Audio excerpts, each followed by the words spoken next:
Hi everyone, my name is Carl Öhman. I recently completed my PhD at the University of Oxford, where I was part of Luciano Floridi's research group, the Digital Ethics Lab. My work falls largely at the intersection between digital ethics and economic sociology. And as of a couple of months ago, we're back. I work as a lecturer at the Department of Informatics and Media at Uppsala University, Sweden. The argument that I'll make in this video is that the online death phenomenon, or the emergence of digital remains on online platforms, must also be considered as a macro level phenomenon. So, what do I mean by this? Well, of course, on one level, we're all personally affected by this phenomenon. As I'm sure many of us know from personal experience, dealing with the posthumous presence of the deceased can be a difficult process for someone who's just lost a loved one, especially if you're next to kin and have to deal with all of their digital assets.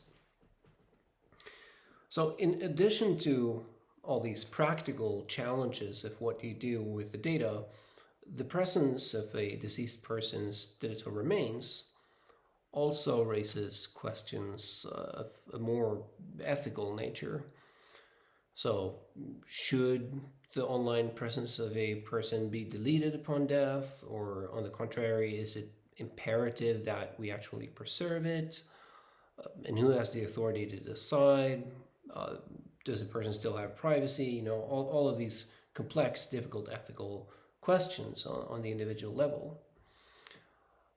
The key takeaway that I'll present in this paper, or that I am arguing in this paper, is that we're facing these questions not only as individuals responding to the death of our loved ones, but also collectively as a society, or even better, a civilization, responding to the lingering presence of past generations online.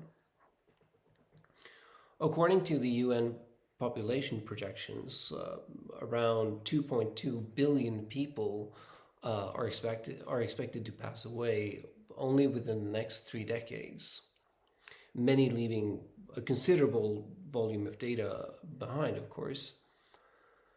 These data will eventually fill up the servers of the platforms we use for daily communication.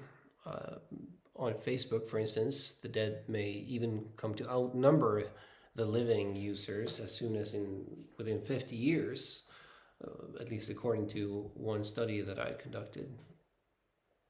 And furthermore, if the network continues to grow at current rates, it will have accumulated close to 5 billion profiles of deceased users by the end of the century. And from virtually all around the world, Western countries are actually a small minority of these deceased profiles that we project. So eventually, every social network, or indeed actually any business that gathers data on its consumers, is facing a similar future as Facebook. At some point, your users or consumers will die, and then what? What do you do with all of that data of perhaps hundreds of millions of individuals? My point here is that whatever happens to all of these data, the implications go far beyond the consequences for the individual users in themselves. So my argument is that it's also a concern for entire societies and civilizations rather than just individuals and families. Because on this level, our individual experiences of loss and grief are secondary, because we're each of us affected as citizens, whether we use the internet or not, and whether we know someone whose digital remains are online or not. Why? Well, because the records of these billions of individuals who use the internet today amount to something more than just a collection of isolated individual user histories. In aggregate, these profiles and these data also constitute our collective digital past. They are the story of our society. Arguably, the data that we produce today in our daily mundane actions amount to the biggest archive of human behavior in the history of our species, basically. I would even say that these data that we produce today are likely to become the primary source of historical information that we pass down to future generations.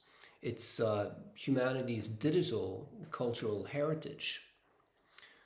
So, of course, this raises questions not only of what we owe to individuals whose data or digital remains online, and not only what we owe to their next of kin, but also what we owe to future generations and what we owe to past generations as a collective, which raises new questions of who owns and has authority to control these gigantic data archives, and what principles should guide the preservation of these data, and how should it all be organized.